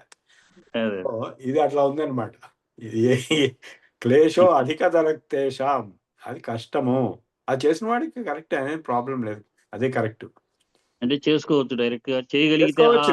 అసలు మనసు స్థాయి నిలిస్తే ఉంటే. కదా. అసలు ఫస్ట్ ఒక నిమిషం మనసు నిలపడం కూడా కష్టం. అవును. 6వ అధ్యాయంలో చెప్తాడు, వాయోరివ, గాలిని చేత్తో బిగిస్తానంట ఎంత కష్టమో మనస్సుని నిలపడం ఒక క్షణం కూడా కష్టం. నిర్గుణోపాసనలో ఓంకారంలో మనస్సు లయమైపోయి సమాధిలోకి వెళ్ళిపోయి ప్రాణం వదిలే, అది అయిపోయింది, మోక్షమే, ఇంకా అయిపోయింది. ఇక మరి మీరు లెక్చర్ ఇచ్చేది లేదు, మీరు వినేది లేదు. సో ఎవరు చేసుకున్న వారు చేసుకున్నంత యథాశక్తి కోసం. అలాగే సార్ గురువు గారి మళ్ళీ 15వ అధ్యాయంలో 12వ శ్లోకం, శ్రేయోహి జ్ఞానం అభ్యాసాత్ జ్ఞానాత్ ధ్యానం విశిష్యతే ధ్యానాత్ కర్మఫల త్యాగాశ్చాంతి అనంతరం. అంటే కర్మఫల 15వ అధ్యాయంలో 12వ అధ్యాయం 12వ అధ్యాయంలో 12వ శ్లోకం, క్షమించండి. అయితే ఇది మరి కర్మఫల త్యాగం అంటే దాన్ని కొంచెం విశదీకరించగలరా? ఇప్పుడు నేను కర్మ చేసి దాన్ని ఎందుకు త్యాగం చేయాలి అంటే, దాంతో అటాచ్మెంట్ పెట్టుకోపోయినా ఇప్పుడు మోక్షమే నేను కోరుకున్నాను అనుకోండి గురువు గారు, అది కావాలి కదా, దాన్ని త్యాగం చేయటం అనేది ఏంటి, దాన్ని ఎగ్జాక్ట్ గా కర్మ ఫల త్యాగం, కర్మాన్ని త్యాగం చేయమనట్లా, కర్మ ఫల త్యాగం. దాని 3వ అధ్యాయం 4వ అధ్యాయం 6వ అధ్యాయంలో బాగా డీటెయిల్ గా చెప్పారు. ఈశావాస్యోపనిషత్తులో కూడా మనం ఆ రోజు చెప్పుకున్నాం, మీకు గుర్తుందో, కుర్వన్నే హేవ కర్మాణి జిజిగేష్, బతుకున్నాళ్ళు కర్మలు చేయాల్సిందే, తప్పదు. అంటే అన్ని పనులు అనమాట. నహి కశ్చిత్ క్షణమపి జాతు తిష్టత్ అకర్మకృత్ కార్యతే అవశః కర్మ సర్వ ప్రకృతి జైర్గుణై అన్నాడు 3వ అధ్యాయంలో. అంటే ఏంటి, ఒక్క క్షణం కూడా ఏ కర్మ చేయకుండా ఎవడు ఉండలేడు, అవునా కదా? అవును, ఇక్కడ శ్వాస ఆడుతుంటుంది, మనస్సు తిరుగుతుంటుంది, ఆకలి వేస్తుంటుంది, నీళ్లు దాహం వేస్తుంటుంది, ఏదో ఒక పని చేస్తుంటారు, ప్రతి వాడు ఇది చేస్తుంటారు. సో మరి అది కర్మను ఆపటం అనేది సంభవమైన పని కాదు. కర్మ ఆపకుండా కర్మ చేస్తున్నప్పుడు దాని ఫలితం కూడా అనుభవించాల్సి వస్తుంది, అవునా కదా? ఫలితం కూడా నాదే కదా, జీవుడిదే కదా. మంచి చెడుకి చెడ. సో ఇప్పుడు ఏమవుతుందంటే, మనకి దుఃఖాలు ఎందుకు వస్తున్నాయి అంటే, చెడు కర్మ యొక్క ఫలితమే దుఃఖం, అండ్ మంచి కర్మ ఫలితం సుఖం, అవునా? అవునండి. సో ఇప్పుడు ఏమవుతుందంటే, అవి తప్పనిసరిగా అనుభవించాలి. ఇప్పుడు నేను చాలా అప్సెట్ అయిపోయాను అనుకోండి, దుఃఖం డెఫినెట్గా ప్రతివాడికి ఏదో ఒక దుఃఖం ఉంది. ఇప్పుడు ఇక్కడ కూర్చుని వింటున్న వాళ్ళందరికీ దుఃఖం లేదనేవాడు ఉంటే చేతులకి చెప్పచ్చు. ఇక్కడ దుఃఖం లేదనేవాడు ఎవడు ఈ ప్రపంచంలో లేడు. నరేంద్ర మోడీకి కూడా చాలా దుఃఖాలు. బీహార్ ఎలక్షన్ గెలిచాడు కాబట్టి సరిపోయింది, లేకపోతే ఏమైంది? ఎప్పుడు బాంబు వేసేది, ఎప్పుడు ప్రాణం పోతుందో తెలియదు. ఏ క్షణంలో ప్రాణం పోవచ్చు. మన ఎవడు కొట్టడు, మన గురించి ఎవడు పట్టించుకోడు. యాక్సిడెంట్ లో మనం పోతే పోవాలి, కానీ ఆ బాంబు బ్లాస్ట్ అయినప్పుడు మనం అక్కడ ఉంటే మనం కూడా పోయేవాడు. కానీ మన మీద బాంబు వేసి మనల్ని చంపాలని చూసేవాడు ఉండడు. Nobody is bothered. అదే ఆయన అంటే 24 గంటలు ఆయన చంపాలని చూసేవాడే ఉన్నారు, ఎప్పుడు ఆయన తిట్టేవాళ్ళే ఉన్నారు. ఆయన ఓ రోజు ఇక్కడ ఉపన్యాసంలో చెప్పాడు, ఆయన అడిగినప్పుడు, నీకు ఇంత శక్తి ఎక్కడి నుంచి వచ్చింది, ఏంటి ఆ సీక్రెట్ ఆఫ్ యువర్ పవర్ అంటే, పొద్దున మధ్యాహ్నం సాయంకాలం రకరకాల దేశాల్లో రకరకాల పనులలో ఉపన్యాసాలు ఇస్తూనే ఉంటాడు కదా, ఏం చేస్తే నీకు ఆ శక్తి వచ్చింది అంటే, ఆయన అప్పుడు చెప్పాడు, మరి రోజు 1.5 కిలో గాలి ఖాతాం అని, 2.5 కిలోలు తిట్లు తింటుంటాను, అదే నా శక్తి అండి. సో మన ఇంట్లో మన వైఫ్ కానీ మన పిల్లలు కానీ మనం తిట్టే మాట నిజమే, కానీ అంతంత తిట్టరు కదా, కిలోలు కొలిది తిట్టరు కదా ఆయన తిట్టినట్టుగా. సో ఇదేంటంటే ప్రతివాడికి దుఃఖం విపరీతంగా ఉంటుంది. సో అటాచ్మెంట్ లేకపోవడం అంటే ఆ కర్మ ఫలితం మీద అటాచ్మెంట్ వదిలేయమన్నాడు. ఇప్పుడు ఆ నరేంద్ర మోడీకి అడే వాడు తిట్టాడే అని చెప్పి బాధపడితే ఏమైపోతాడు? ఆయన చచ్చిపోతాడు అంతే. అన్ని తిట్లు ఆయన మీద ఉన్నాయి. సో ఆ కర్మఫల సంఘాన్ని వదిలిపెట్టుకున్నాడు. అందుకే అర్థమైనా మీకు? ఏంటి అర్థమైనా కాలేదా? అర్థం అంటే దాన్ని ఇప్పుడు ఇంకొంచెం నాకు విశదీకరించండి సార్. అంటే ఇప్పుడు నరేంద్ర మోడీ గారు కర్మయోగి, కర్మఫల సంఘాన్ని వదిలిపెట్టాడు. ఎందుకంటే ఆ కర్మల యొక్క ఫలంలో దుఃఖం అనేది కూడా ఉంది, సుఖం ఒకటే కాదు. సో దుఃఖం వచ్చినప్పుడు దానిలో ఆబ్సెషన్ పెట్టుకుంటే హార్ట్ అటాక్ వచ్చి చచ్చిపోతాం. ఆ బాధ భరించలేక. ఏమండి వింటున్నారా? వింటున్నాను సార్. సో బాధని టేకింగ్ టు హార్ట్ అంటారు చూసారా, సీరియస్గా తీసుకుంటే అటాచ్మెంట్తో, అరే వీడిట్లా మా అబ్బాయి నన్ను ఈ మాట అన్నాడే, మా ఆవిడ నన్ను ఈ మాట అందే అని మీరు సీరియస్గా తీసుకుంటే ఏమవుతుందండి? అంటే గురుగారు ఆయన బేసికలీ ఆయన చేస్తున్న పనుల మీదను దేశం మీద పనుల మీద ఉంది కాబట్టి ఆయన కర్మ మీదే చేస్తున్నాడు కాబట్టి ఆయన మిగతావి పట్టించుకోవట్లేదు. ఆయన ఫోకస్ అంతా కూడా దేశం మీద. అదే చెప్పాడు భగవద్గీత, కర్మ చేయి బాబు, కర్మ ఫలాల మీద అటాచ్మెంట్ పెట్టుకో, కనెక్షన్ పెట్టుకోవద్దు, సంఘం పెట్టుకోవద్దు అన్నాడు. త్యక్త్వా కర్మ ఫలా సంఘం నిత్యతృప్తో నిరాశ్రయ. అలా ఉంటూ చేస్తున్నాడు కాబట్టి చేయగలుగుతున్నాడు. అరే వీడు ఇలా అన్నాడు, వాడు అలా అన్నాడు, రాహుల్ గాంధీ నన్ను దొంగ అన్నాడు, వీడు ఇంకోటి ముండ అన్నాడు, ఇంకోటి అన్నాడు అనుకుంటే చాలా హర్ట్ అయిపోతాడు కదా, ఫీల్ అయిపోతాడు. ఫీల్ అయినప్పుడు ఇంకేం చేయలేడు. అసలు శక్తి ఉండ అన్ని మానేసి వదిలేసేయాలి, లేదా చచ్చిపోవాలంతే. సో చాలా మంది హార్ట్ అటాక్లు వచ్చి పోయే వాళ్ళకి వాళ్ళ ఇంట్లో వాళ్ళు పెట్టే బాధల వల్లే పోతారు, దుఃఖాల వల్ల. సో లేదా బయట వాళ్ళు పెట్టే బాధలు ఇట్లా, అది అందుకే నాట్ టేకింగ్ టు హార్ట్. ఇందాక నుంచి 12వ అధ్యాయం ఏం చెప్పాడు? తొలియ నిందాస్తు తిర్మౌని, నిందగైనా స్థుతికైనా మౌనంగా ఈక్వల్గా ఉండు. సరిగ్గా అదే చేస్తున్నాడు నరేంద్ర మోడీ గారు, అవునా కదా? సో అదే 12వ అధ్యాయంలో 15వ అధ్యాయంలో చెప్పినటువంటి నిస్సంగత్వం అనేది ఉందో, సత్సంగత్వే నిస్సంగత్వం, నిస్సంగత్వే నిర్మోహత్వం, నిర్మోహత్వే నిశ్చలతత్వం. నిశ్చలతత్వం రావడం కోసమే కర్మఫల సంఘాన్ని వదిలిపెట్టుకోవు, అటాచ్మెంట్ పెట్టుకోవద్దు అని చెప్పారు. ఎందుకంటే అన్ని పర్ఫెక్ట్ గా పాజిటివ్ గా ఉండవు కదా రిజల్ట్స్ కర్మలకి. నెగిటివ్ గా ఉన్నప్పుడు దాన్ని మీరు సంఘం పెట్టుకుంటే మీ హార్ట్ ఎఫెక్ట్ అవుతుంది, మీ బీపీ ఎఫెక్ట్ అవుతుంది, మీ హెల్త్ పాడైపోతుంది, మీరు ప్రాణం కూడా పోతుంది. అది ఒకటి. రెండోది ఏంటంటే, ఇంకా ఇప్పుడు చిన్నపిల్లలు ఉన్నారు, స్టూడెంట్స్ ఉన్నారు అనుకోండి. ఇప్పుడు ఐఐటి కోచింగ్ ఉంది, ఐఏఎస్ కోచింగ్ ఉంది అనుకోండి. ఐఏఎస్ లో ఎంతమందికి వస్తాయండి సీట్లు? అంటే ఫైనల్ గా సెలెక్ట్ అయ్యేవాళ్ళు ఎంతమంది? చాలా కొద్ది మంది. కానీ అటెండ్ అయ్యేవాళ్ళు ఎంతమంది పరీక్షలకి? లక్షల్లో, కొన్ని కోట్ల మంది. సో మరి ప్రతివాడు కర్మఫల సంఘం పెట్టుకునేటట్లయితే, అంటే నాకు ఐఏఎస్ రాకపోతే నేను బతకను, నేను చచ్చిపోతాను అనుకునేటట్లయితే అందరూ చచ్చిపోవాలి. ఎందుకంటే ఎవరికో ఒకరికి వస్తుంది అది. అనేక సార్లు ప్రయత్నం చేయగా ఎప్పుడో ఒకసారి వస్తుంది, లేకపోతే లేదు. చాలా వరకు రాదు. ఐఏఎస్ వస్తుంది అనుకునేవాడు పరమ మూర్ఖుడు. కాబట్టి అందుకే కర్మ ఫలం మీద ఆబ్సెషన్ పెట్టుకోవద్దు అన్నాడు. నువ్వు కర్మ చేయ, నీ డ్యూటీ నువ్వు గోన్ ప్రిపేరింగ్ అండ్ రైటింగ్, నీ కర్మ నువ్వు కరెక్ట్గా చేయి, అంతవరకే నీ డ్యూటీ. కర్మణ్యేవా అధికారస్తే, నీ అధికారం నీ కర్మ నీ ఎఫర్ట్ మీద ఉందంటే. మా ఫలేషు, ఫలం నీ చేతిలో లేదు. అంటే ఐఏఎస్ లో సెలెక్ట్ అయ్యావా లేదా అనేది నీ చేతిలో ఉందా? సో అక్కడ అనేక ఫ్యాక్టర్స్ వస్తాయి, అవన్నీ నీ చేతిలో లేవు. కాబట్టి కర్మణ్యేవ అధికారస్తే, 2వ అధ్యాయంలో చెప్పాడు, కర్మ మీదే నీకు అధికారం ఉంది, ఫలం మీద కాదు. అందుకే త్యక్త్వా కర్మఫల సంఘం. ఇందాక 2 రీజన్స్ చెప్పారు. ఒకటి obsession, taking to heart, affecting your performance, your life itself, your survival itself. 2, if you are obsessed with the result, you will never be able to perform any action. అవునా కదా? నీకు అధికారం లేదు ఫలం మీద, కేవలం కర్మ మీదే నీకు అధికారం.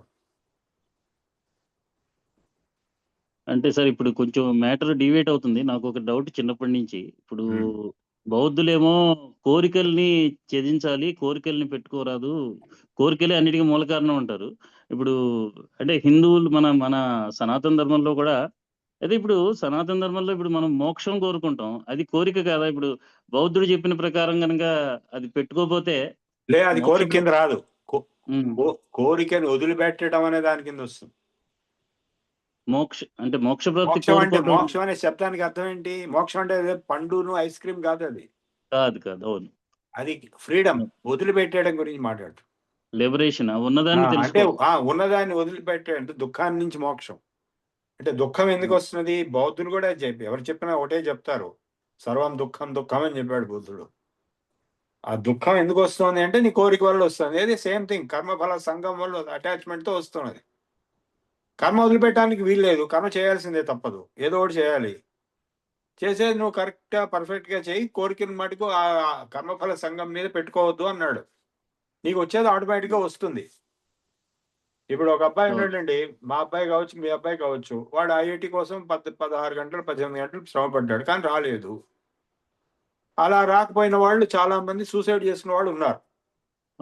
లేదా ఐఐటి కానీ ఐఏఎస్ కానీ, లేదా ఒకవేళ సూసైడ్ చేసుకోకపోయినా డిప్రెషన్లోకి వెళ్ళిపోతారు. సైకలాజికల్ డిజార్డర్స్, డిప్రెషను, అది చివరికి అగ్రెషన్ అయ్యి డిప్రెషనే అగ్రెషన్ అవుతుంది. ఇంకా హై లెవెల్కి అయితే స్కైజోఫ్రెనియా. సో ఇవన్నీ వస్తాయి.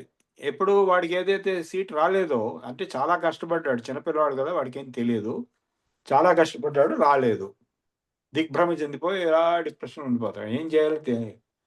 సో కానీ కొన్నాళ్ళు అయిన తర్వాత ఆ ప్రిపేర్ అయినటువంటి నాలెడ్జ్ ఏదైతే ఉందో, మ్యాథమెటిక్స్ కానీ ఏదైనా కానీ, అది ఇంకో చోట అది పనిచేస్తుంది.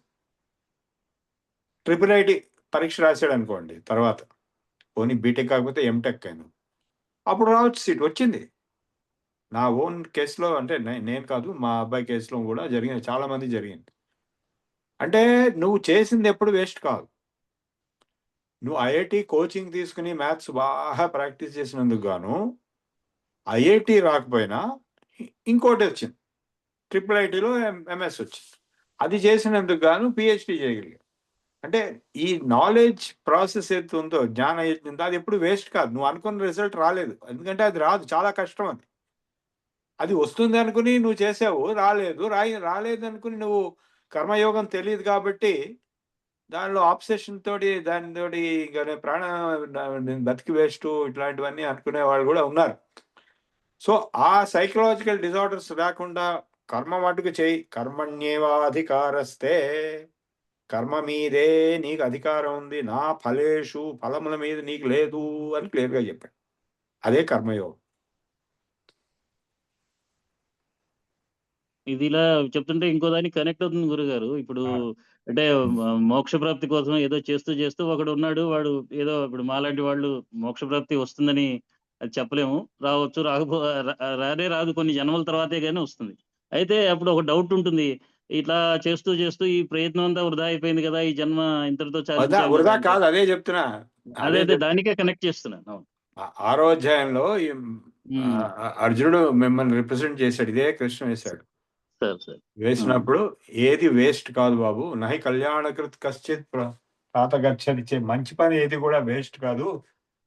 సో పాప పుణ్యకృతాన్ లోకాన్ శిత్వా శాశ్వతి సమాహ శుచీనాం శ్రీమతాం గేహే యోగ భ్రష్టో అభిజాయతే అన్నాడు. యోగ భ్రష్టుడు అంటే ఈ జన్మలో మోక్షం పొందకపోయినా యోగ భ్రష్టుడు అంటారు అలాంటి వాడిని. వాడు నెక్స్ట్ జన్మలో గొప్ప ఇంట్లో పుడతాడు, ప్యూర్ శుచీనాం శ్రీమతాం గేహే యోగ భ్రష్టో అభిజాయతే, తత్ర సంబుద్ధి సంయోగం లభతే పౌర్వదేహికం, పూర్వజన్మలో చేసిన దానికి రెజనేట్ అవుతాడు. పౌర్వదేహికం పూర్వాభ్యాసేన తేనైవ హ్రియతే అవశోపి సహా, వాడికి తెలియకుండానే వాడు ఎక్కడ వదిలిపెట్టాడో అక్కడి నుంచి కంటిన్యూ చేస్తాడు. ఫర్ ఎగ్జాంపుల్, అన్నిటికంటే బెస్ట్ ఎగ్జాంపుల్ రమణ మహర్షి డైరెక్ట్గా మోక్ష స్థితికి వచ్చాడు ఈ జన్మలో. మిగిలిన వాడికి ఏమీ లేదు ఈ జన్మలో, ఎప్పటిదో అది. సో జన్మాంతరం యొక్క కర్మ పుణ్యఫలము అలా బయటకు వస్తుంది, ఎక్కడికి ఏది వేస్ట్ కాదు. మంచి మంచికి చెడు చెడుకి 2 పర్మనెంట్ రికార్డ్స్. చిత్రగుప్త అన్ని రికార్డ్ చేసి పెడతాడు. Impressions, subconscious mind. చిత్రగుప్తుడు అంటే subconscious mind impressions. Akashic records అంటారు, అదే కర్మ రికార్డ్స్ అన్నమాట. అవన్నీ అలాగే ఉంటాయి. దాన్ని బట్టి మళ్ళా కర్మను బట్టి జన్మ. ఇప్పుడు మీరు ఈ ఒక జన్మలో కూడా ఇప్పుడు నా కేసు తీసుకోండి. నేను డైరెక్టర్ జనరల్ నేషనల్ ఇన్ఫర్మాటిక్స్ సెంటర్గా రిటైర్ అయినా ఎప్పుడు 2014లో. ఆ తర్వాత ఏం చేయాలి అనే క్వశ్చన్ వస్తుంది. చాలా మంది మా కలీగ్స్ ఏం చేయకుండా ఇంట్లో కూర్చుంటాం. కానీ నేను ఆ జాబ్లో ఉన్నప్పుడు ఆ జాబ్కి సంబంధం లేకపోయినా, అంటే కొంతవరకు సంబంధం ఉంది, పూర్తిగా అవసరం లేకపోయినా నేను రీసెర్చ్ చేసి పేపర్స్ రాసి బుక్స్ రాసి ఇట్లా నేను అకాడమిక్ యాక్టివిటీ కొంతవరకు పెట్టుకున్నాను. ఆ జాబ్కి కొంతవరకు సంబంధించింది, కానీ కంపల్సరీ కాదు. ఎవరు మిగిలిన వాళ్ళు ఎవరు చేయరు. అలా చేయటం వల్ల నేను రిటైర్ అయిన తర్వాత నాకు ప్రొఫెసర్గా, డైరెక్టర్ ఆఫ్ రీసెర్చ్గా జాబ్ వచ్చింది. మిగిలిన వాళ్ళకి ఏం రాలేదు. అది నేను 10 సంవత్సరాలు చేశాను. 60 ఏళ్ళకి రిటైర్ అయ్యి 70 ఏళ్ళ వరకు రెండో జన్మ ఎత్తాను. అర్థమైందా మీకు? సో ఒక జన్మలో చేసిన కర్మ రెండో జన్మలో పనికొస్తుంది. అంటే ఇప్పుడు నేను మీకు భగవద్గీత చెప్తున్నానంటే, నా చిన్నప్పుడు భగవద్గీత మా అమ్మగారు నాకు కంఠస్థం చేయించడం వల్ల, నేను సంస్కృతం నేర్చుకుని దాన్ని అవగాహన చేసుకుని దాన్ని జీర్ణించుకోవటం వల్ల ఈరోజు మీకు భగవద్గీత చెప్పగలుగుతున్నాను. సో ఏది ఎప్పుడు వేస్ట్ కాదు. ఏది అక్కడ అలా ఉంటే దాని రిజల్ట్ తర్వాత వస్తుంది.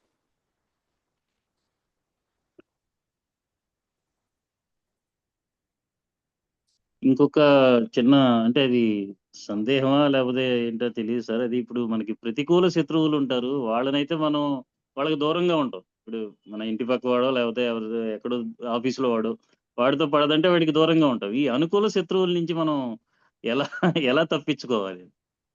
అదే ఇప్పుడు భగవద్గీత ఒకటే మార్గం. అనుకూల శత్రువులు మీ ఇంట్లోనే ఉంటారు. మీ భార్య రూపవతి శత్రువు అని సామెత ఉంది. అవును. సో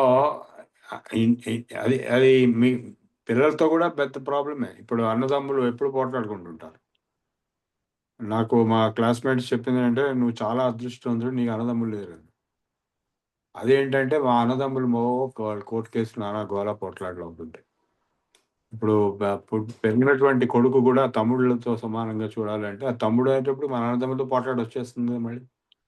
సో ఇది భగవద్గీత పద్ధతిలో ఉన్నవాళ్ళు మటుకే ఈ ప్రాబ్లం నుంచి మోక్షం పొందగలరు. భగవద్గీతలోనే ఇవన్నీ బాగా డిస్కషన్లు అయినాయి.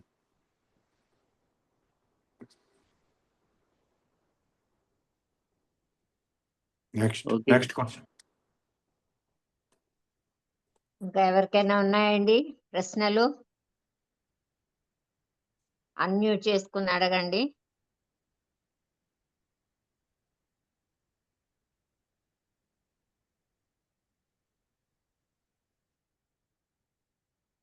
Okay, let us close. Okay, Maithili గారు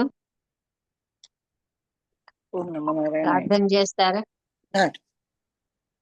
స్వస్తి ప్రజాభ్యః పరిపాలయంతాం న్యాయేన మార్గేణ మహీం మహీషాః గోబ్రాహ్మణేభ్యః శుభమస్తు నిత్యం లోకాః సమస్తాః సుఖినో భవంతు కాలే వర్షతు పర్జన్య పృథివీ సస్యశాలినీ దేశోऽयं క్షోభరహితో బ్రాహ్మణాः సంతు నిర్భయాः అపుత్రా పుత్రిణః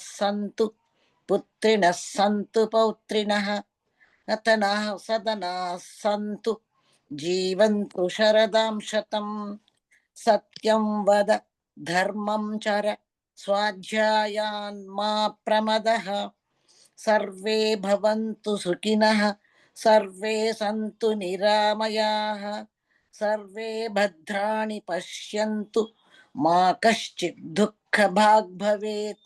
ఓం శాంతి శాంతి శాంతి.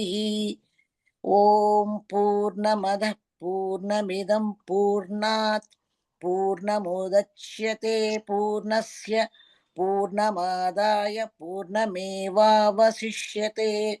ఓం శాంతి శాంతి శాంతి. సర్వే జనా సుఖినో భవంతు. స్వస్తి. ఓం నమో నారాయణ అండి. సర్వే జనా సుఖినో భవంతు. ధన్యవాదాలు మైథిలి గారు. స్వామి గారు జనగణమని చెప్పవలసిందిగా కోరుతున్నా.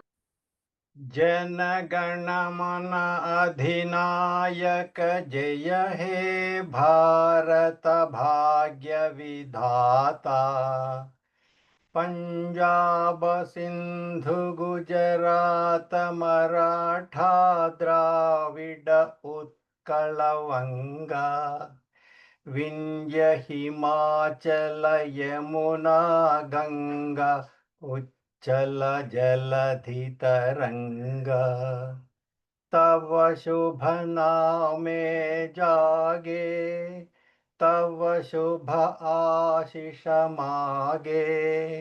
गाहे तव जय गाथा जनगण मंगलदायक जय हे भारत भाग्य विधाता।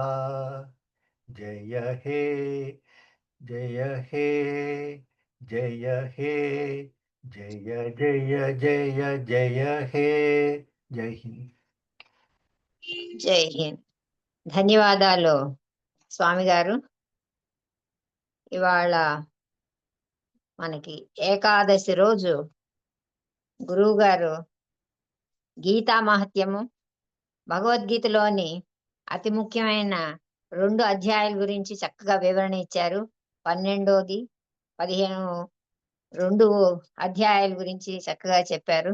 ధన్యవాదాలు గురువు గారు. ఇది ఎన్నిసార్లు విన్నా ఇంకా వినాలా అనిపిస్తూ ఉంటుంది. ఇంకా ఎవరికైనా ఏమైనా డౌట్స్ ఉన్నాయా? లేదు అంటే తరగతి క్లోజ్ చేసుకుందాం. అలాగే రేపటి క్లాసుకి ప్రార్థన చేసే వాళ్ళు హ్యాండ్ రైజ్ చేయవలసిందిగా కోరుతున్నాను. ఇంకేమైనా డౌట్స్ ఉన్నాయండి?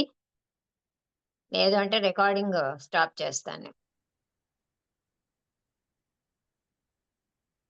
ఎవరికేం డౌట్స్ లేవు. హ్యాండ్ రైజ్ చేశారండి కొంతమంది. మల్లికార్జునరావు గారు, ఝాన్సీ మేడం గారు. మల్లికార్జునరావు గారు అంటే ప్రార్థన కోసం అనుకుంటాను. రేపు ప్రార్థన చేయమంటే నేను చేస్తానని చెప్పి. అదే ప్రార్థనకి నేను మొన్న చెప్పాను మేడం. అవును సార్, అది నాకు మీరు ఒక్కసారి నాకు మెసేజ్ పెట్టండి. అలాగే. ఇది నాకు వీడియో ఆన్ ఆడియో చేయాలి పెట్టమంటారా? ఒకసారి. ఆడియో పెట్టమంటారా? ఆడియో పెట్టినా కానీ పర్వాలేదు. అది ట్రేస్ అవుట్ చేసుకోలేకపోయాను గ్రూప్ లో, అందుకని నేను ఇవాళ అడిగి రేపు పెడదాము మీ పేరుని నారాయణ గారు కూడా, వెంకటనారాయణ గారు కూడా మెసేజ్ పెట్టాను నేను. మేడం రేపు కూడా మనకి భగవద్గీత క్లాస్ ఉంటుంది. అందరూ బుక్స్ దగ్గర పెట్టుకోండి. అలాగే.